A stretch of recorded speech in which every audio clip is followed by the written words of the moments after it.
పౌరులు రేపు అంటారు కదా, ఇవాళ బాలు రేపటి పౌరులు ఉన్నట్టు ఈ వాళ్ళు మారితేనే సమాజం చాలా ఫాస్ట్గా తొందరగా మారుతుంది. అందుకే రాబోయే రోజుల్లో ఇప్పుడు ద్వారకా నివాస్ కంప్లీట్ అయింది. మనకు 500 చూశారు అందరు ద్వారకా నివాస్, మళ్ళీ ఒకసారి చూసుకోండి. ద్వారకా నివాస్ కంప్లీట్ అయింది కాబట్టి ఇక్కడ కైలాసపురంలో 500 ఎయిర్ కండిషన్ బెడ్స్, 600 రూమ్లు ఈ రోజు నుంచే వాడకంలోకి వచ్చేసినాయి.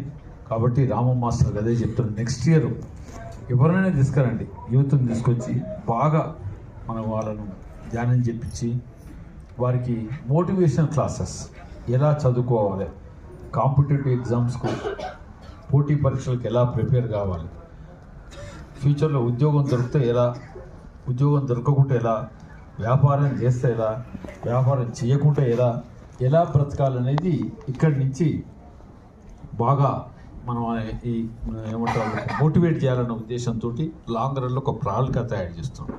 ఎంతోమంది పోటీ పరీక్షలకు ప్రిపేర్ అవుతారు, ముఖ్యంగా హైదరాబాద్. అట్లా కైలాసపూర్లో యువత ఇక్కడ వచ్చి నెల నుండి చదువుకొని పోటీ పరీక్షలకు తయారయ్యే విధంగా ఇక్కడ ఎప్పుడైతే ధ్యానం చేస్తాడో, సాత్విక ఆహారం తీసుకుంటాడో, ఏ పరీక్ష అనేది పాస్ అవుతాడు కదా, పాస్ అయిపోతాడు. ఇక్కడికి వచ్చిన తర్వాత అట్లా అన్ని ఒక 1-2 ఇయర్స్ అన్ని ప్రణాళిక తయారు చేస్తున్నాం. మీ అందరి తరఫున చెప్తున్నాం, రాముకు యూత్ గురించి ఏదంటే సపోర్ట్ చేస్తాం.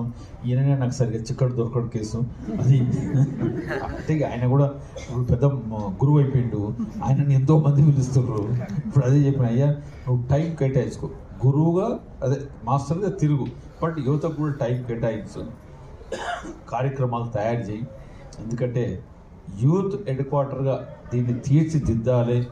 యువకులు రావాలి. కైలాసపురిలో ప్రతి ఒక్కరు వచ్చి ఇక్కడ జరుగుతున్న చూడాలి, ఉండాలి, ఎగ్జామ్స్ తయారు చేయాలి, బిజినెస్ మేనేజ్మెంట్ కోర్సెస్ పెట్టాలి అని ఎన్నో. యాక్చువల్లీ పత్రిజీ గారు ఈ సంస్థ పెట్టింది, దీని పేరే విశ్వవిద్యాలయం.